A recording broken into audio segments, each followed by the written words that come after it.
Hey there, Mallory Wilsey here, Chief Producer of the Enrollify Network. And I want to take just a moment to tell you about another show on our podcast network that I think you'll love. The EduData podcast is your no-fluff guide to the data driving higher education. Forget about data silos and disconnected stacks. Timothy Davis and Jamie Boggs, two of Element 451's data analysis experts, bring you straight into the heart of the numbers that matter. With sharp commentary and rigorous research, our hosts break down complex data points and actionable insights you can use. Whether you're an administrator, educator, or just a higher ed enthusiast, EduData is your key to unlocking the data behind academia. New episodes drop every Friday morning, and you can subscribe to the show by visiting podcast.enrollify.org or just search the EduData podcast wherever you get your podcasts.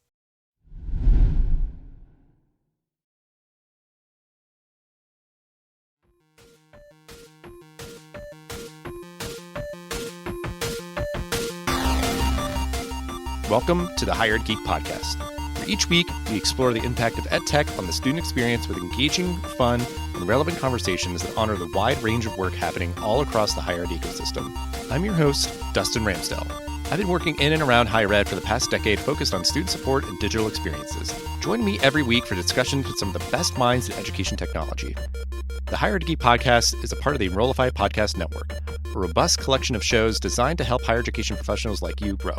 Explore our other shows at enrollify.org or check out some of my personal favorites linked in the show notes below. Enrollify is made possible by Element 451, the leading AI-powered all-in-one student engagement platform helping institutions create meaningful, personalized, and engaging interactions with students. Learn more at element451.com. Welcome back, everyone, to this wonderful episode of the Higher Ed Geek Podcast. Excited to confront and interface with a very headline-grabbing topic today of holistic admission, standardized testing.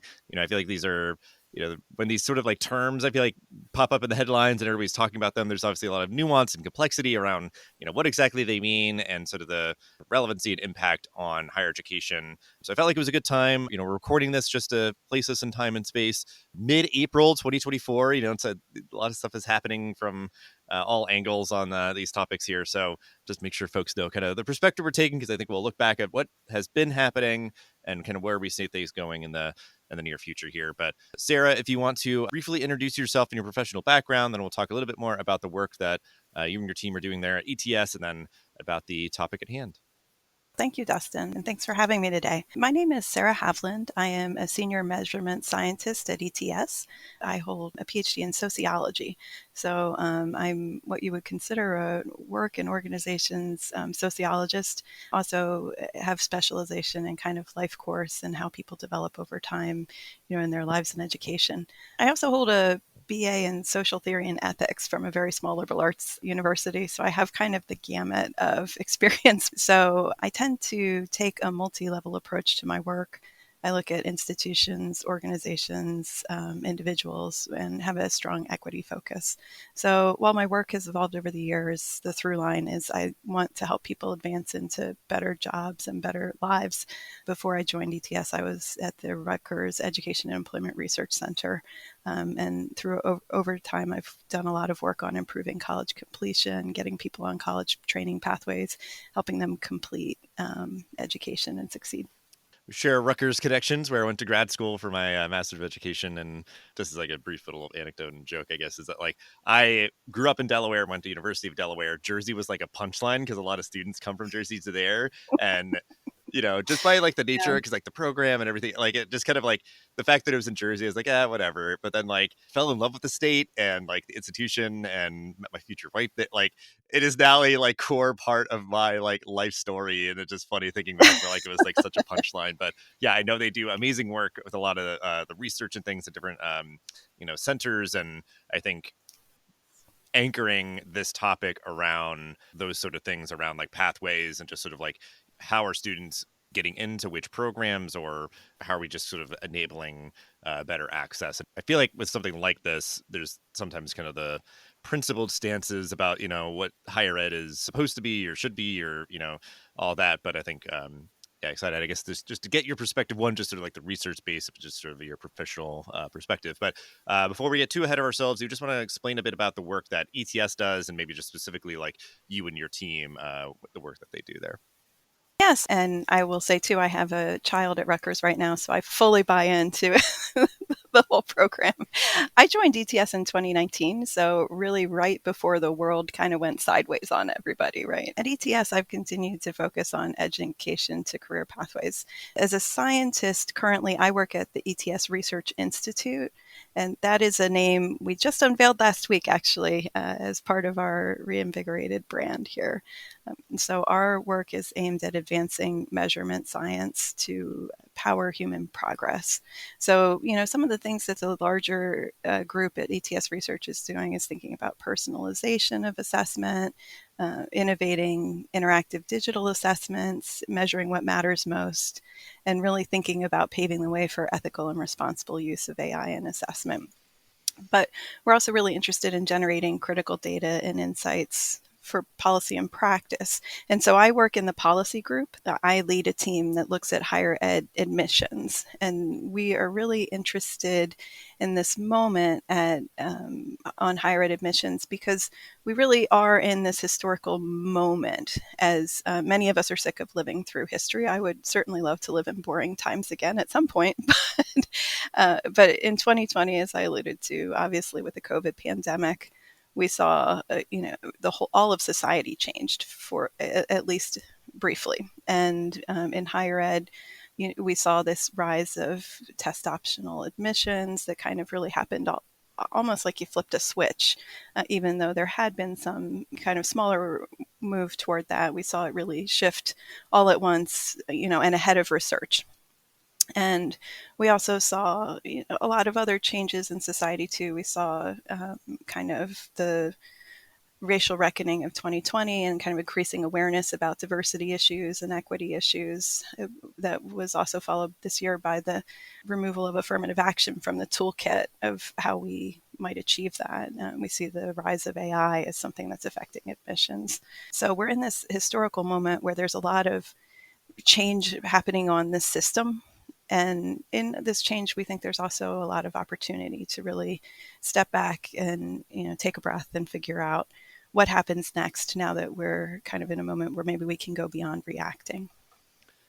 Yeah, I do think that. I mean, that's even like, I'm recording this the day after I got back from the ASU GSV air show, the AI revolution. And I think I've appreciated in that space people taking kind of a measured approach, being kind of like scrutinizing and not like, just kind of jumping on the bandwagon or, the sort of gold rushes that happening right now. It's just like, just the thing at the moment. And, I think it'll not be such a hot topic in maybe like in a couple of years. Because I also saw that somebody mentioned smartly, it's like, hey, everybody remember the metaverse, and the metaversities. Like that was like the thing of the moment a couple of years ago. But, and I think, yeah, like I think that's very smart, your sort of perspective of like taking this as an opportunity where I think in sort of a sober moment, a lot of institutions are wanting to really analyze like, the policy around like, do we want to be test required or optional or, and certainly for one reason or another, obviously they're just like reevaluating their admission policies and everything because like certain things are like coming from the Supreme Court or just sort of like, I think certain institutions just wanting to be well within kind of the lines of how they do something like a legacy admissions or whatever else. So it just does seem like it's like we're kind of like really taking stock, wanting to try to be well informed about the choices we're making, since like you said before, it was just kind of like everybody was just kind of following the leader on like, well, test optional is the thing to do right now. Like if you're not doing it, then you're just sort of perceived a different way. So those feel like they're kind of two distinct pieces, but they do obviously play off of each other. So we'll start with standardized tests, stuff like the SAT and ACT that is part of admissions decisions. So what is some of the research you're seeing around standardized tests specifically right now? Because I do think, yeah, it's kind of a moment where we're wanting to do more of that deep analysis. Yeah, oh, it's a good question, and I'm a big fan of the work that these folks have done because I think they were handed an impossible situation and they got through it, and I think that's a lot of what everyone had to do at that moment. And I see a lot of really good intentions. Like when we talk to admissions officers, we're often asking like, well, what are you trying to do when you're doing these, when you're enacting these test optional policies? And a lot their goals tend to be forging equity. Like a lot of them are forging equity. We had one group where we asked, we gave them a range of options based on interviews that we'd had. And we said, pick your top five. What motivates your test optional policies? So, about half of them say forging equity, that's one thing that they're picking. And a lot of them also, 39% say they're seeking a more diverse class. They want to attract more applicants. They may believe that standardized tests don't measure what they need necessarily, or that they can get it in other ways. But when we dig into it, we also want to look at how these then match to outcomes. One of the projects we're working on is really looking at this kind of an analysis of the studies that are emerging, given that we've had 4 years now, basically, where we've been in a more test optional environment, to see, what really is happening in terms of equity and access. And we're not necessarily seeing definitive evidence that going toward test optional is actually that magic bullet that increases diversity.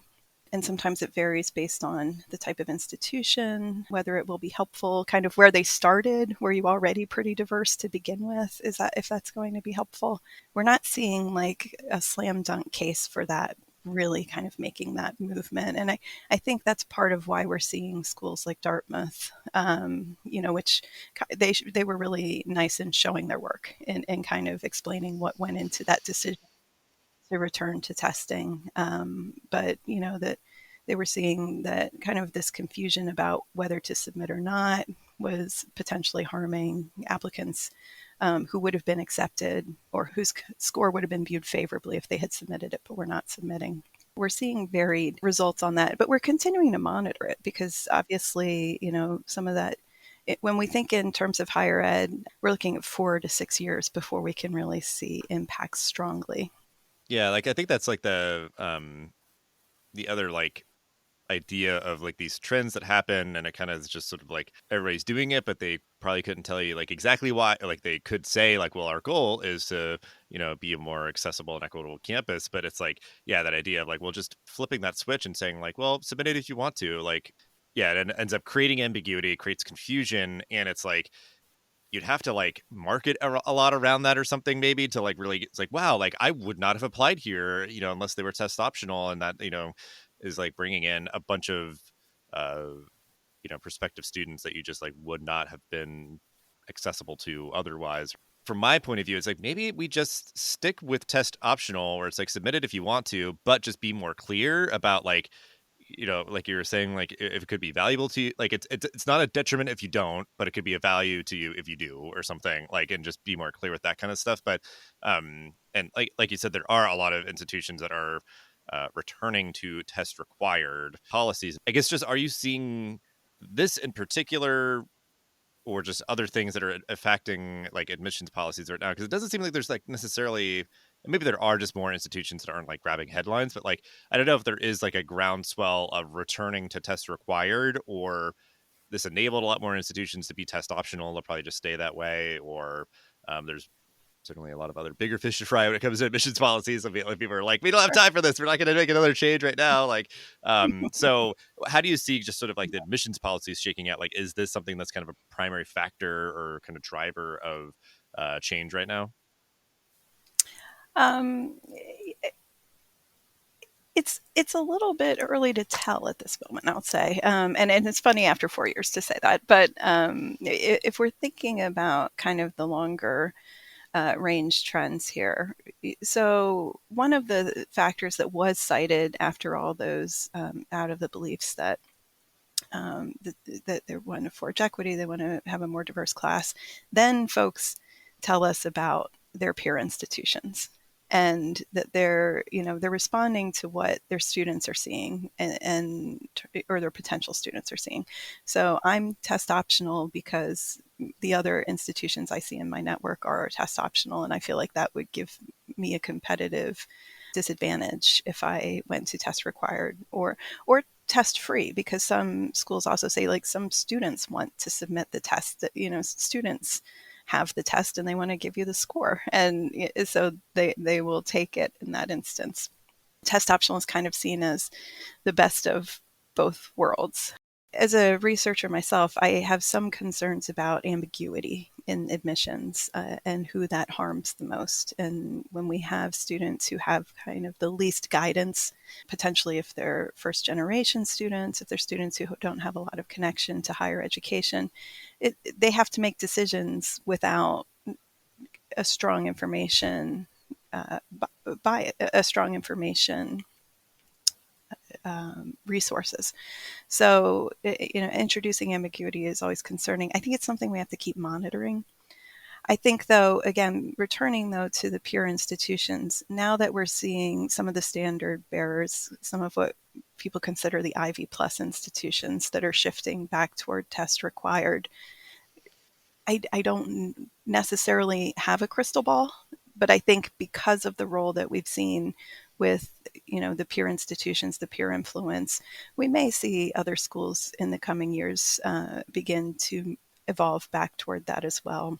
One thing that we're hearing in our interviews is that since this kind of increase in applications that they've experienced due to test optional, they credit to test optional policies, it can become too much of a good thing. And that can become difficult if you've lost a data point to help you assess the work that you're looking at. So there's reasons we can see for and against it staying at test optional versus kind of moving back toward a more required situation. And some of it too is the students in our interviews, in our surveys with students, we're seeing the way that they experience the test is as a challenge, and some of them do have a lot of anxiety about it. But we do also see many students who believe that it showcases their abilities. So it's sort of seen as a surmountable challenge, which I think is in keeping with a lot of the application experience.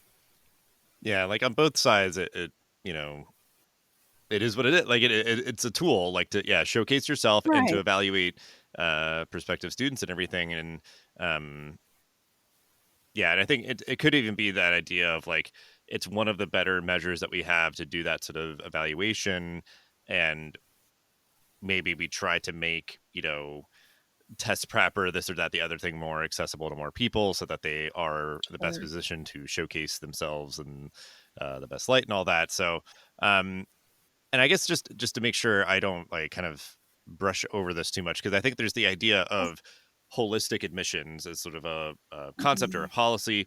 Could you define that, and how is that sort of like at play here? Oh, I could have papers defining that. And we're working on. We'll have a few coming out soon, actually. So holistic admissions is interesting because we see the rise in the use of this term around the time that we see test optional taking off. And in a true holistic admissions system, it's not necessarily mutually exclusive with assessment.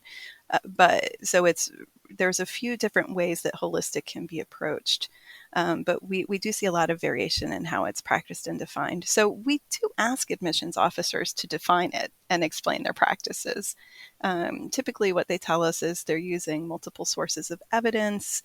They're really kind of putting an increasing emphasis on non-numeric data. So not only looking beyond the test scores, but looking beyond GPA scores, which have their own kind of challenges inherent in their use. We see them, looking more toward personal characteristics, putting a greater emphasis on fit. But when we look at holistic admission approaches, one of the kind of leading scholars on this, Michael Bastido, put out an article that discussed kind of different, I think in 2018, discussing different conceptions of holistic admissions. So, the way he described it was looking at the whole file, which is we're going to read everything you send us, right? You sent us the stuff. We're going to look at everything. We're going to take it all in. The whole person, where you're really trying to understand who the applicant is as a person, maybe going beyond their academic performance, looking into kind of, their personal characteristics, et cetera. And then the whole context, where you're taking into account maybe the opportunities that were available to the applicant, and kind of giving a different weight to different factors based on that, trying to really discern how that person was performing given the opportunities that they had. And what Bastido found, and we mapped some of our survey responses onto it as well, and also found, is that most folks are in this whole file space, which is kind of what I consider the light version of holistic admissions, and not necessarily a big change from the way things were done before, which is that, we're looking, you send us everything, we're going to consider it all. There's not a cut point that's going to knock you out of the pile based on your GPA or your how you performed on any assessment. But we'll read the essays, we'll do everything. And, that's about where people tend to land. Now, in this, obviously, there tends to be an increasing emphasis then on really reading into those essays, really putting a lot into that non-numeric work as well, and sort of holding them in balance. But that's kind of the direction that this tends to head. It's not always very well defined, and it can lead to some ambiguity. And so that's a challenge that I would say moving forward, is trying to find ways to remove that ambiguity for students. Yeah, I guess it is an idea of like, again, there's these sort of like gut check moments of like holistic admissions feels great, and it does seem like it would be a hard thing to scale. And that's, the priority certainly of some institutions right now, needing to like grow and, to be very large and do that quickly and everything. But like it feels like you could fall in kind of a trap of like, it's so subjective if you're just sort of like reading all these and just like, well, I feel like they could be a great fit here or would really enjoy, like, and all that. And it's like, if you're either disregarding any sort of quantitative measure, it's completely qualitative, it's like, it feels like that only fits for a very certain type of institution or certain size institution. And then like, you'd have to really grapple with that at a certain point of scale. Like, okay, are we going to only use quantitative things for, some way to kind of evaluate? But because I guess, yeah, it's like the idea is like it all has its place, but we're just sort of like, the pendulum, I guess, keeps swinging back and forth of like, should we include them or not? And if we do, how? I don't know. I guess part of this is that like affirmative action, kind of had a target on it. Legacy admissions is having a target. And if it's like you're trying to like kind of put up like a wall where it's like, hey, we do holistic admissions, like, or just sort of like, we're looking at everything and all of that. Like, we're not even just like putting priority fast track for like a legacy student or whatever else. Like, but like trying to, as we see these sort of culture shifts in admissions and enrollment and everything, like try to take the opportunities to do like the analysis and the research and all those sort of things. So because yeah, like I guess it's like I'm somewhat naive in kind of new kind of blank slate to this world, so I feel like I come to it with maybe like sort of this I don't know if it's like a helpful skepticism or like kind of just like a. I think it's always healthy to have a dose of skepticism in these. You make a great researcher, because I think we see good intentions here, and we just want to make sure that we don't see unintended consequences creeping in. And so as we're thinking about holistic admissions, you can have a more qualitative system, like some schools are moving into building rubrics. And so they're really laying out, this is how we're going to look at things. This is how we're going to weight this factor and that factor. And they're really being very intentional in their movement forward. But it's a lot of work to really dive in and really kind of give a full read on these applications. Next week, I'm actually at NAGAP, which is the Graduate Enrollment Management Professionals. So those are the admissions officers for graduate enrollment. And I've been going for a few years now. And I will say over the last few years, they're stressed. they've got insane workloads right now that they're trying to get through, and they've got a lot of pressures. They've got, state legislatures looking over their shoulders at how they're doing things and what they're accomplishing. And they've got this massive pile of applications they need to get through, and their average tenure is going down, So I think that it's a tough job, and figuring out how to do it right in a way that serves everyone is important.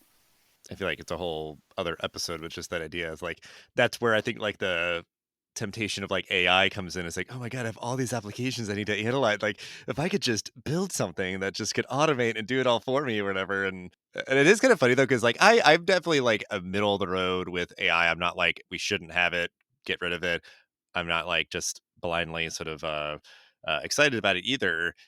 I do love anytime I see on like TikTok or wherever else people are like posting AI fails or something where it's just like, why did it think to do that at all? Like, just like in all these different areas of life, it could be like healthcare or, like content creation or whatever. So it's like, yeah, like you could see a major issue of like, if you're just automating analysis of, all these student applications and stuff. And maybe that like helps to inform a human making these decisions or something. But yeah, I feel like it's like you'd Mhm. really want to do your due diligence to like set that up to be, like some pretty good safeguards in place, I guess. Well, and ethical use of it is something we're really trying to think about, because it has so much potential. Like it really, in AI, we see a system with a great deal of potential to transform the way things are done. But AI is developed on human information and human data, and we're flawed.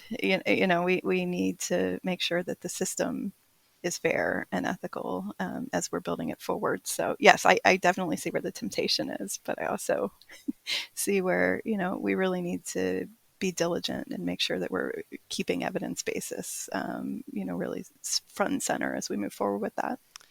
As we wrap up here, any just kind of final thoughts, bits of advice that you want to give to folks right now? Maybe predictions or things that are on your mind as you're like looking ahead at the back half of the year here coming up. The floor is yours. If I'm looking at enrollment professionals, admissions professionals, and schools, structures for dealing with admissions, I think my main piece of advice is this is a good moment to take a deep breath. And it's really been a stressful roller coaster for the last 4 years, and a lot of that work has been reacting to a world that was changing constantly. But as the dust is settling on the pandemic, as we're moving forward kind of in a new post-affirmative action reality, as AI is beginning to build, it's a time to kind of move to more proactive approaches and thinking about what your mission and values are as an institution, and what you want your classes to look like, and how students can kind of succeed in your school, and what will make them fit the best there. And bring the right stakeholders to that table as you're figuring that out. I would really encourage schools to make sure you're involving students, employers, communities, in addition to kind of the faculty and the university stakeholders that we typically see, and really think about what you want that admission system to look like, and how you can make it transparent in a way that makes it accessible, how you can make it equitable, how you can telegraph to potential students what they need to do to succeed in that process, and build a system that supports equity and rigor and efficiency. And unfortunately, I can't tell you what that system is. I think that at this point, I would believe that having as much data in your application as possible makes a lot of sense. At this point, we're seeing that standardized tests are still kind of have a place in here, and I'm allowing students to kind of put their best foot forward. But also thinking about how things weigh together, how you weigh one thing against the other, is important. And I think as a society, we want to think about, given that the pandemic is over, we had a lot of changes really quickly, and some of them we're moving away from, some of them we want to move forward with. And so I think we want to take this opportunity to think about what that admission system of the future will look like. And that's what my team is focusing on at this moment, is, really thinking about what are the key factors we want to see in a new system. And we're hoping to engage with stakeholders as we go so that we keep ourselves, to those standards as well. Yeah, I mean, I like that portion of what you're saying of like aim to be as like proactive as possible, like just by the nature of these past few years, we've had to be so reactive, and I think that there's just a human nature and tendency to be that way. But i think the institutions that are going to be most successful in this very kind of competitive and difficult climate are the ones that can, like you said, just really do that deep work with the appropriate stakeholders to figure out like what's going to be right for you. Like, let's not just follow the leader here or do what we think is trendy or what we think we're supposed to do for any number of reasons. Like, there are clear requirements or expectations, as different decisions are coming down from like the Supreme Court or whatever. But then it's like, take that as like the opportunity to, do that work to build your institution's policies, because I think you can hopefully, yeah, like bring in your own, background data or other research that like, you and your team are doing and those sort of things to try to help inform that and be proactive and set yourself up to be in a place where you're getting the right size classes and the right students and all that kind of stuff. Because I think, yeah, like that idea of like people get dollar signs in their eyes and then that's what's guiding their decisions. If they're just like, go test optional, we'll get more students, right? And it's like, maybe, but they might also be like not successful here, or like, so it's just like, those are the tough things to kind of grapple with. But I think, just appreciating folks like yourself and your team and wanting to be of service and make sure that folks are, making informed decisions around their admissions and enrollment strategies. And just really appreciate you hanging out and sharing all that you did. And we'll have ways to connect with you and ETS in the description for the episode. And hope folks can kind of keep the conversation going. So I don't expect that, the next, year or so is going to be, completely calm and just totally just like, no big deal, just super easy. So it's like, yeah, like it so much of this moment has required like the whole higher ed ecosystem and community to come together, work together. It's kind of all hands on deck kind of moment. So let us not try to just go it alone. So yes, I think we are cursed to live in interesting times a little while longer. Yeah, So I think we're a little bit longer. I don't know. Maybe we'll call it out in a couple of years, But yeah, thanks again so much for hanging out and sharing all that you did. Thank you, Dustin. Appreciate it. The Hired Geek Podcast is a part of the Enrollify Podcast Network. If you like this podcast, chances you'll like all the other Enrollify shows too. Our podcast network is growing constantly, and we've got a plethora of marketing, enrollment, and higher technology shows that are jam-packed with stories, ideas, and frameworks all designed to empower you to be a better hired professional. Our shows help you find your next big idea and feature a selection of the industry's best as your host. Learn from people like Jamie Hunt, Seth Odell, Dave Kibbolds, and Eddie Francis, as well as so many other of your favorite leaders in higher education. Enrollify is made possible by the support of Element 451, a leading AI-powered, all-in-one student engagement platform helping institutions create meaningful, personalized, engaging interactions with students. Learn more at element451.com.